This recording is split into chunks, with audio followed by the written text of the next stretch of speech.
do that. Anyway, it doesn't Instagram matter. has sent. Let's just start. Let's just start. Instagram has sent. Yes. Okay. So, hello everyone.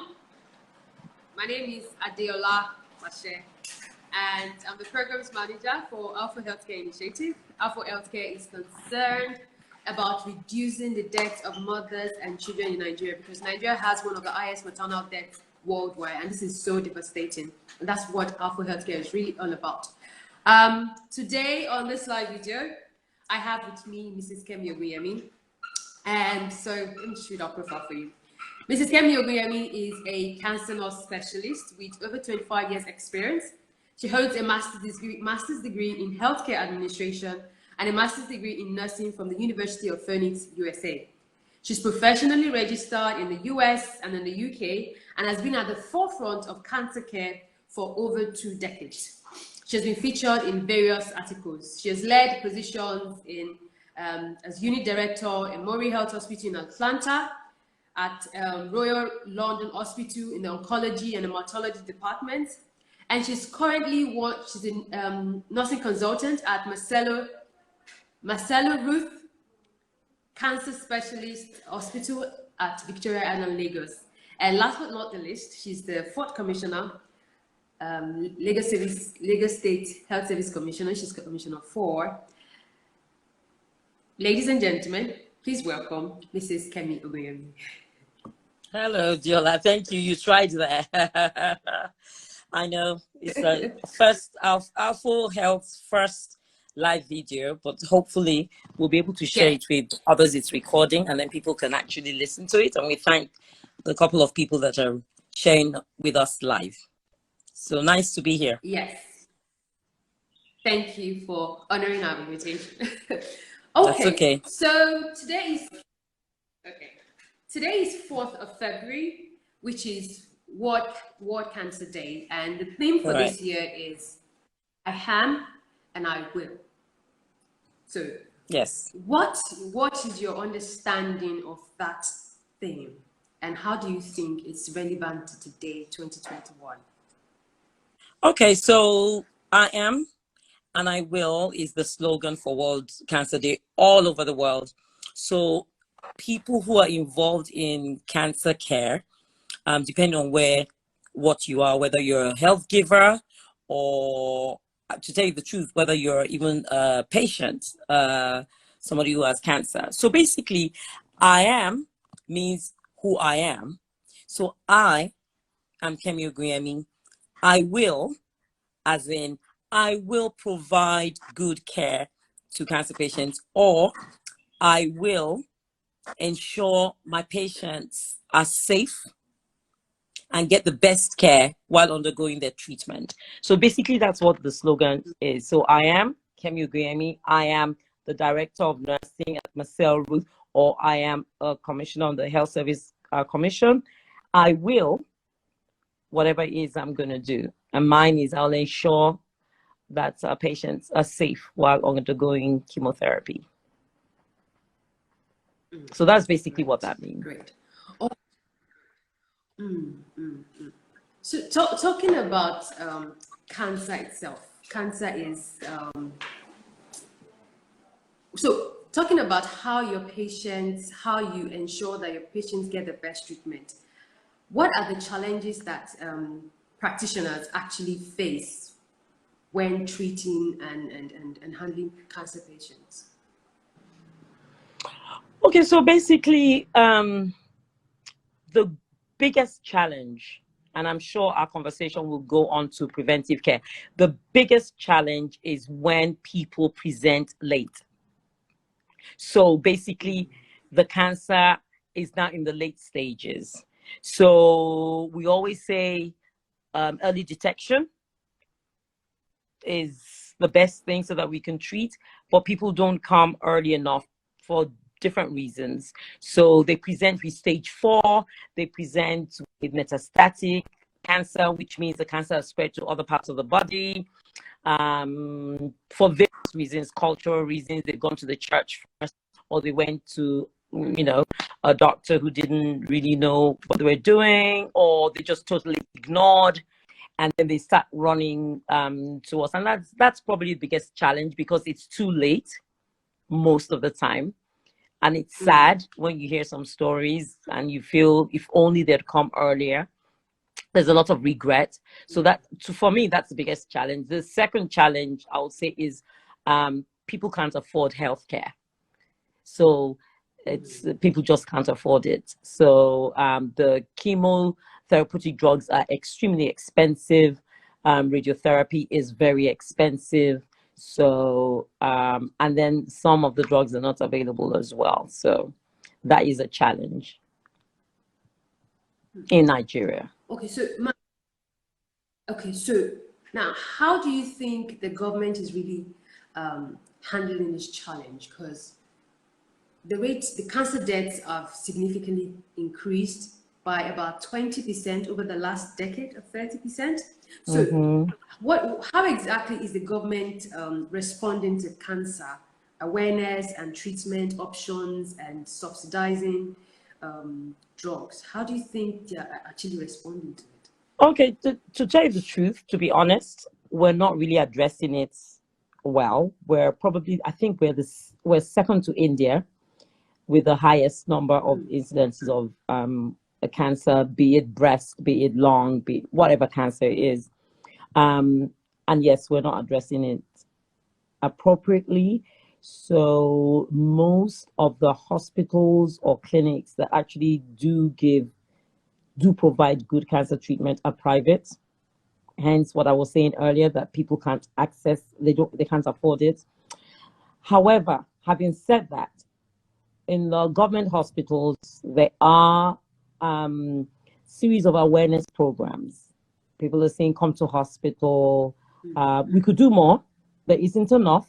That's definitely a problem. And I think the fact that our health system is abysmal, really. It needs to be reformed. We do not have a good health system. If we did, then basically all hospitals should be able to provide the care that our citizens need. I'm in Lagos, but I do know that Lagos State government is looking into having a more robust, comprehensive cancer center. It's going to take a lot of money. And I think when we start taking our health seriously, every single one of us, and not necessarily rely on government per se, government does have to do its own bit, then it's something that is achievable in terms of good care if people are diagnosed with cancer. But in fact, there's really nothing I can tell you that the government is doing.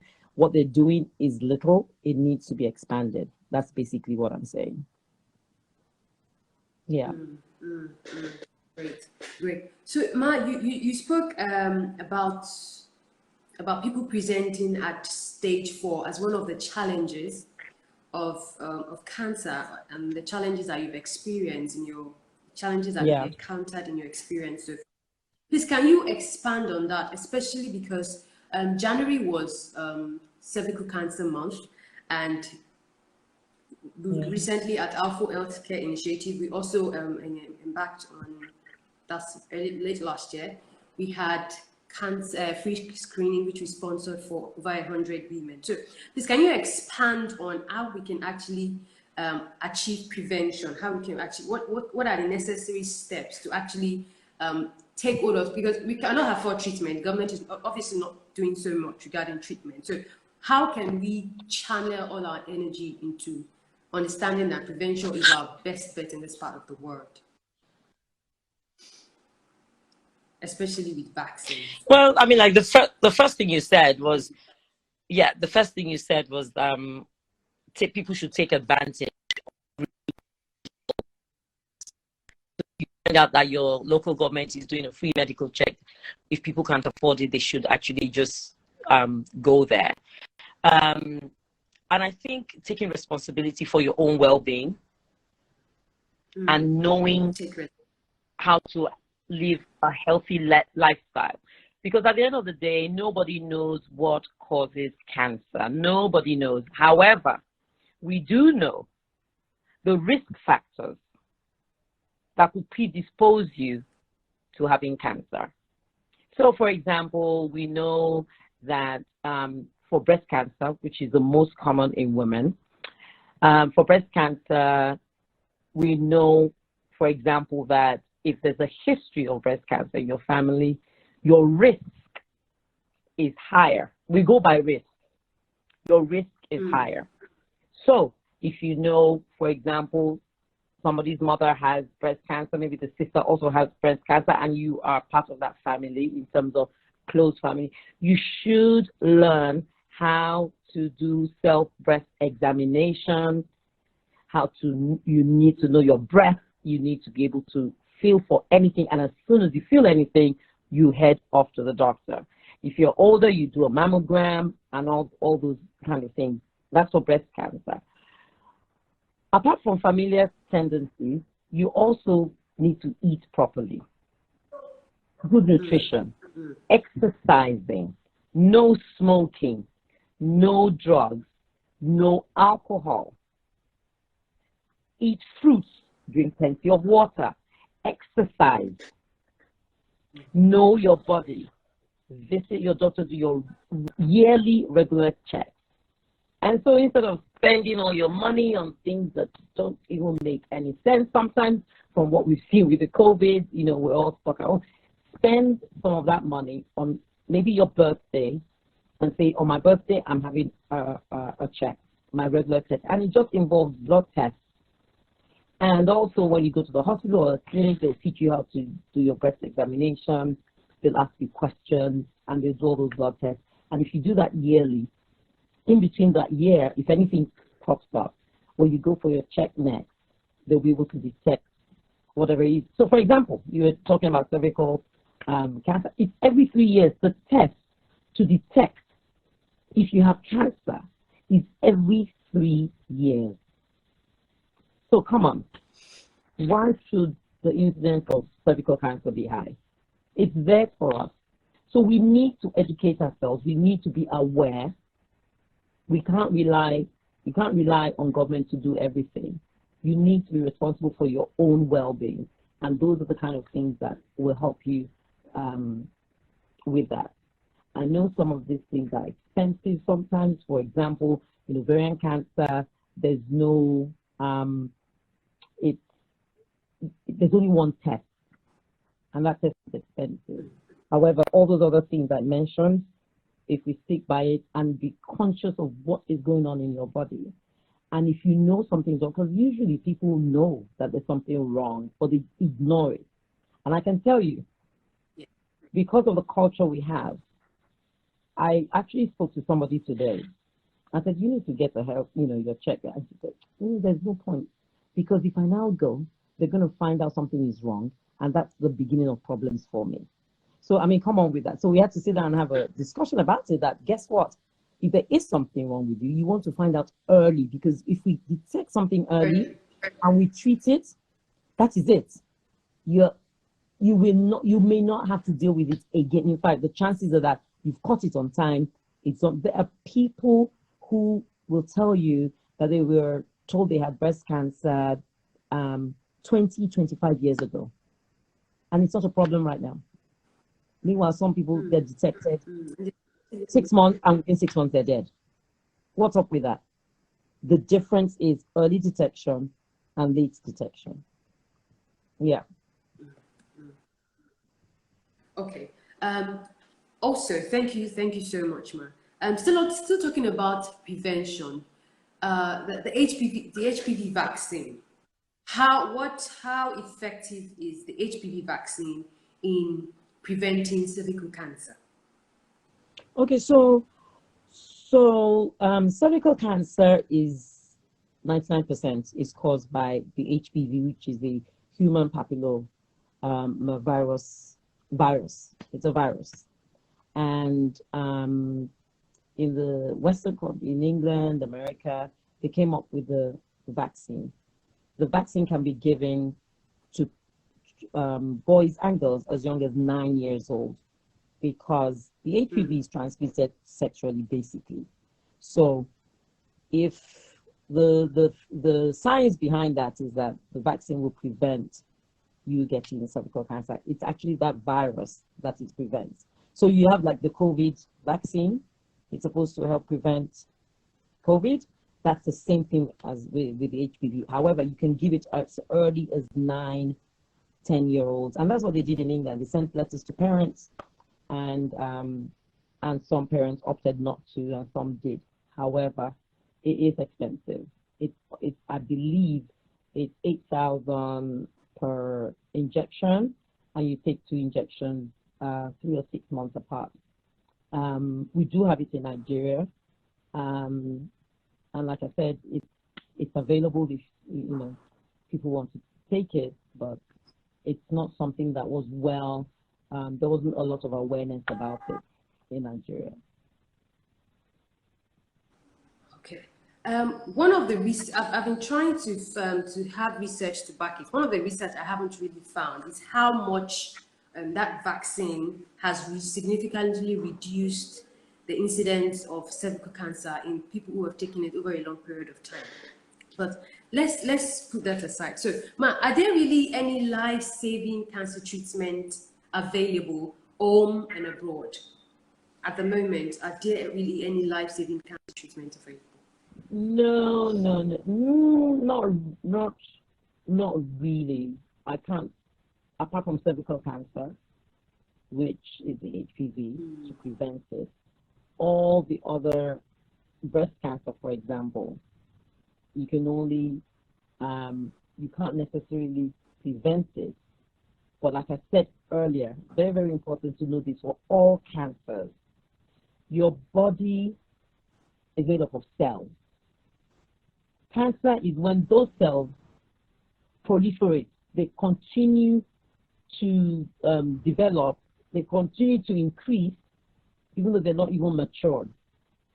So then that's basically what cancer is. It's the proliferation of cell formation. That's basically what cancer means. So we need to keep ourselves, our bodies healthy. We need to eat right. We need to sleep, enough. We need to exercise. We need to take plenty of water. We need to avoid carcinogenic substances that are in our food. MSG, monosodium glutamate. It's inside food, processed foods. You understand what it is? So when you go out and you buy things, if you look at it and you see MSG, it is the only reason why it is a carcinogenic substance. And then we need to do things, we need to take antioxidant, stuff. So you need to be so conscious of what you're taking into your body. Fresh things are better. What are you eating? Where are you going to? So, for example, they tell Caucasian, non-black, you stay under the sun and don't protect your skin, you get skin cancer. From the radiation from the sun. Do you understand what I'm saying? So you can prevent malignant melanoma, which is skin cancer. With most black people, it's not common in black people. So breast cancer you can't prevent, but if you really look at it, if you live a healthy lifestyle, you look after your body, your cells are growing, well. Don't put things that are carcinogenic into your body. You don't drink alcohol, take drugs, where you can form a kind of mutation in your body. So when you do all these things, you don't sleep right, you don't do well, you don't look after yourself, your body is going to react to that. So that's what I'm saying, it's an individual choice. Yeah. Okay, Ma, you just mentioned something that is very, very funny, and that is monosodium glutamate. And that is one substance that is present in the seasoning cubes. Am I right? Yes. Yeah. It is. Yes. So that is a big problem. Everyone, up until when they want to fry their eggs, they all use Maggi. I'm not going to mention brand names now, but they all use seasoning cubes. So, isn't everyone going to be at risk at this point? A lot of people love patty jollof. Like, people would do anything to literally... No, it doesn't work like that. There are some things. Okay, great. Please expand on it. Put it this way. Let's just say I go to a party and I eat food there, and they've used substances MSG. it doesn't mean I'm going to get cancer by the special grace of God. Okay. Yes, it Okay. doesn't mean that. So when you take things that are carcinogenic, you take it over a period of time, it will form that in your body. Now, it's not all season. That's why I said when you buy all these pre-made or non-organic substances, you must look at the label. Look at the labels. Read when the you label. See, they write to there. They write MSG. That is why some will write no MSG. They write it there. No MSG. You can even request, if you go and eat Chinese, you can tell the Chinese, I do not want any MSG. In other words, you don't want a certain type of seasoning. So that's where we're going to now, because people have identified that MSG is carcinogenic, and so you have no MSG. Yes. So it doesn't mean you don't enjoy yourself with some foods. Yeah. Okay, so stay away from MSG, stay away from carcinogenic foods. So speaking about antioxidants, you asked us to eat fresh. Great, which is absolutely brilliant. A lot of fruit, tomatoes, carrot, I'm aware they have natural antioxidants. So my question now is, how effective do you think, there's some products that have been packaged and sealed, and they, I don't want to mention I do not want to mention their brand names, but they claim to have antioxidant properties. So, but yet they're not natural.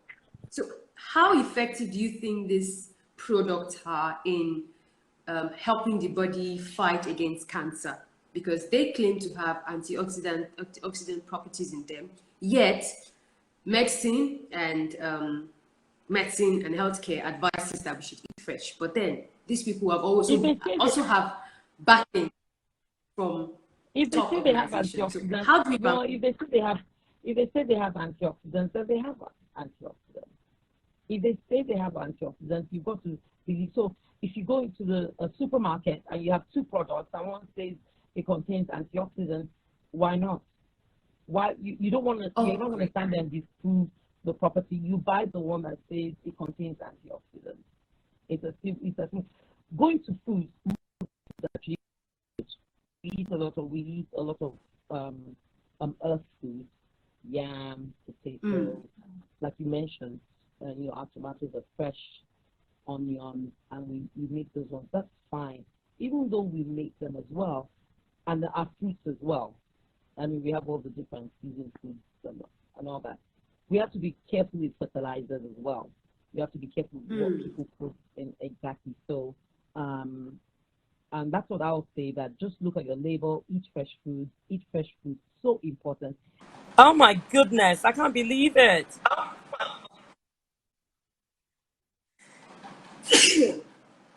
Bless you. The network was so terrible. It was so bad. It just went frozen. It just froze. I even said, okay, let me continue talking in case you are the only one. That's a shame. Never mind. That's fine. So we're good. I mean, we covered a 30-minute video is fine. We covered a lot. Well done. Yes. It was good. So we can just write a sorry Nigerian net or whatever. Yeah. And the plane was going by as well. So it's such a shame. But these things happen. Yeah. That it happens, and it was very interesting. But never mind. Well done. So I think a lot of people signed up. Yeah. Let's come in. So where did we? I was talking about age. I said age is also a risk factor. The older we get, the more we need to, continue to eat right, do exercises, and not only just prevent cancer, also other chronic diseases. Yeah, that's what we're talking about. Yeah. Okay. So at this point now, what can you say? How can you what exactly is the financial and economic impact of cancer in Nigeria at the moment?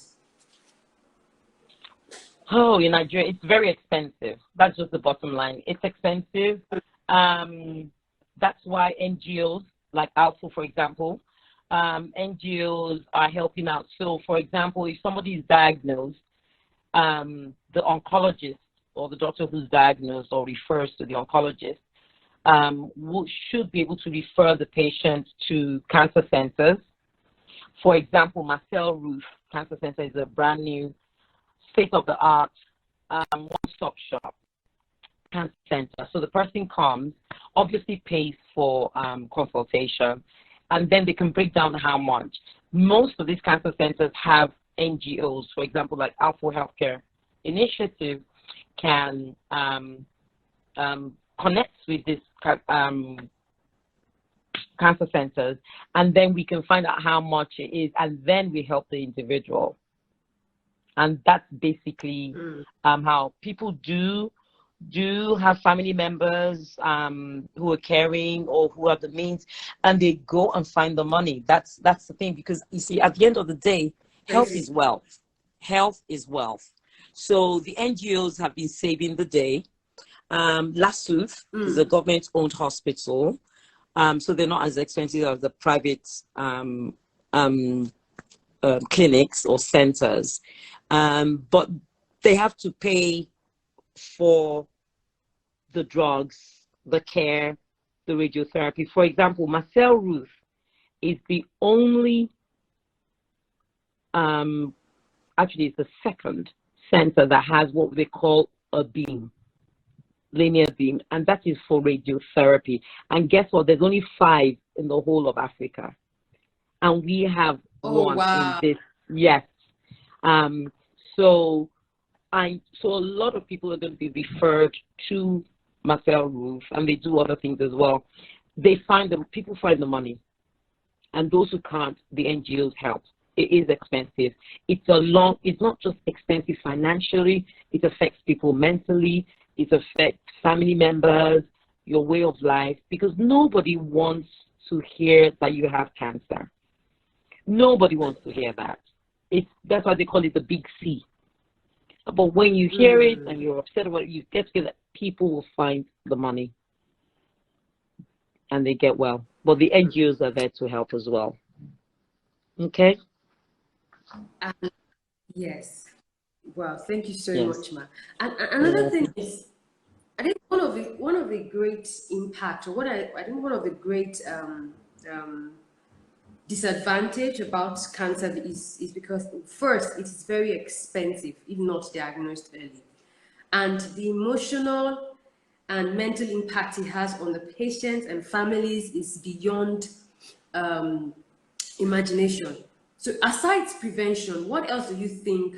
Aside prevention and screening, what else do you think people can do to actually prevent, to reduce the impact on mental health and on them and the patients, on the patients and their families? Sorry. No, so no, they just have to support each other and love each other, and what we do is cancel. Okay, so I have just 2 questions now.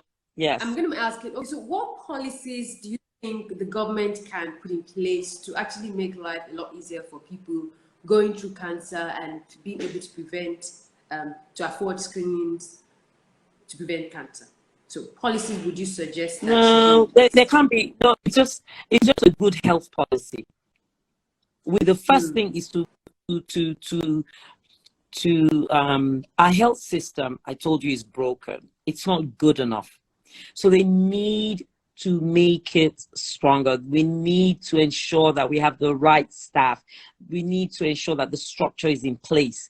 We need to ensure that people are getting the best care possible. So basically, care has to be affordable, accessible, attainable. I mean, healthcare is healthcare. Everybody wants to stay healthy. Not everybody can go abroad. Not everybody can afford private hospitals. So the system itself, the health system that we have, has to be robust. And when it comes to cancer, we have to go to even the rural areas of, far in there, where and just ensure that the patients are aware. If we keep on pushing awareness that people should do this and do that and promote good health, we need to promote it more and more. Do your health check. So, for example, in Lagos State, I'm not going to talk about Nigeria as a whole. In Lagos State, there's a health insurance scheme to make healthcare more affordable. But some people don't even know anything about it. So we need to be able to orient people enough to look after their health. Like I said, it is our responsibility to look after our bodies and all that. So I wouldn't put too much on the government. However, the government has to put in place a good health care system. That's what we need. Yeah. Okay. Great. And lastly, there's some people who would like to make an impact, because this year says I can and I will. So a lot of people want to support the cause. They want to support prevention. They want to support those who are fighting against cancer. But how can ordinary people? Well, some people who haven't tested for cancer, who don't have cancer. So how can people support the cause? How can people support NGOs? Because you mentioned earlier that NGOs are doing a lot of work. So how can people support NGOs? How can people support people how can people support NGOs to raise more awareness? So how can ordinary people abroad support? Yeah, there are different ways people can support. First of all, prevention. Secondly, people with cancer. Let me start with people do GoFundMe. We see it all the time. All they have to do is investigate, ensure that it is true. Because, I'm a Nigerian as well, and people can, take advantage. So people reach out.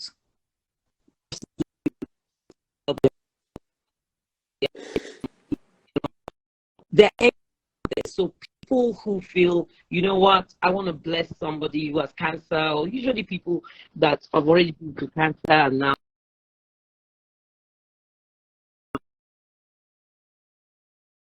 just go on the website and donate, contribute, give your time as well. It's not all about money. So when NGOs are doing things like medical outreaches, and they say, oh, we're going to have this medical outreach, volunteer your time. It takes a lot. It takes a lot. We need volunteers all the time to help us help people. You get a stipend for your transportation. We give you food. For example, Alfo Healthcare, we always want volunteers that can help other people. So that's very important. And if you can't be there, if you're abroad or whatever, look for an NGO. It doesn't have to be Alfo Health, so I don't want you to look at it. There are quite a few NGOs there. Look at their website. Look at people who have taught. How have they helped? What have they been doing? And then whatever, you feel your heart tells you to do, then you do. If you want to buy things, that's why I said it's not all about giving an NGO money. You can actually, some people can help. So, for example, when people are going through cancer, and now we have scarves and wigs, and sometimes they can't afford that. Get some wigs, even if it's just 5 wigs or scarves, and just give it to the NGO, donate it. They will find somebody who's going to use it and appreciate and bless the person. Whoever bought this wig for me, I just love it. And whatever. That's how NGOs spend their money. They can say, okay, I want to pay for 10 people to have free mammograms. And then they go, and then they have their free mammograms. So it's not a matter, because I know people are skeptical about giving NGOs money because they feel they're going to spend their money on themselves. But you need to do your homework. You need to look at the NGO you're giving money to. You need to follow their progress. They need to let you know that this is what we did with the money you gave us. This is who, and if the patient wants, this is who received the wig, or this is who received they can donate all sorts of things. It will always go somewhere for people with cancer. They even if it's food, we know the people that we need to give the food to. We know those who are suffering. We know those who don't have enough money. We know those who they spent every single thing they have on their treatment. We know, so different NGOs. And people set up NGOs because they've been touched as well. There's an NGO for colon cancer because somebody had colon cancer and died from it, and the family. So foundations are actually also good. So in person, financial, in gifts for the people, and that way you can do your own quota. So I hope that has helped. Thank you. Fantastic. Yes, you did. Yeah, You did justice. very To all good. Yeah, sorry about the network. There's nothing we can do about it. Yeah, I know you tried. And sorry for your cold. Yeah. You're sneezing. Yeah. I did over the night. It's okay. Okay, so would you like to say something because we've come to the end of the Instagram Live program. It's been very informative. We've about how to preventive options, eating well. We've learned about the importance of yearly checks. We understand how even though the government isn't doing so much, but how we can take our life into our hands and do all the best that we can. So is there any parting words you'd like to give the remaining people online at the moment? So is there anything else you'd like to say, Ma, to wrap up this session? No, I just want to say, health is wealth. Health is wealth. It's as simple as that. And we are responsible for our own bodies. I don't think people should wait. If you feel something is wrong with your body, please don't go to the church and sit there until the cancer spreads. And I believe there's a church, there's a place for staying at home and not doing anything. But if you want to live, you got to know your body, and you need to go to the doctors. And most importantly, get screened. Get screened. You can get screening for breast cancer, colon cancer, prostate cancer, because I know we've been talking a lot about cancers in women, prostate cancer, and cervical cancer. And then if all the other cancers, it's usually through symptoms. So if you do your blood test regularly, if you do your cholesterol check regularly, because heart disease is also, it's actually the #1 killer. But we can pick all these things up when you do your health checks. Spend that money on your yearly health checks and have your peace of mind that, yes, I, for example, have my mammogram every year. I cannot miss it. I cannot miss it. I have my colonoscopy every 5 years and my pap smear every 3 years. So it's almost like an investment in your health, in your life. You're investing in your life. So that money is worth it if you want to stay alive. So thank you so much, Adiola, for having me on. I hope we have helped or even saved one life today by just talking, even if it's just one. That person will go to the doctor and do a health check and get screened, because it is real. Cancer does happen, and cancer does not discriminate against whether you're wealthy, your sex, your religion, your wealth. It does not discriminate. It knows nobody. So I wish everybody a cancer-free life. Thank you. Amen. Amen. Yes. Thank you so much, Ma, for joining us Thank today. you. Thank you so much for the information. Thank you. On the platter of gold. So for more information, if you'd like to learn more about how to support, how to volunteer, how to donate, you want to get in touch with Alfo Health, because we do screenings. We've just recently concluded a free screening for women in Lagos, over 100 women, 134 to be precise, and we offered to them for free cervical and mammogram. So it didn't come cheap. We spent a lot of money, and that money from donations. So we need your support. To support us, visit the website has been pinned, www.alfohealth.org, and you have all the information that you need there. If you need more information, just send us a DM. We're only a DM away. Thank you so much for today. Thank you for joining us. We really appreciate your time. We apologize for the breaks in transmission, and we hope to see you all the time. Thank you, and bye for now. Bye.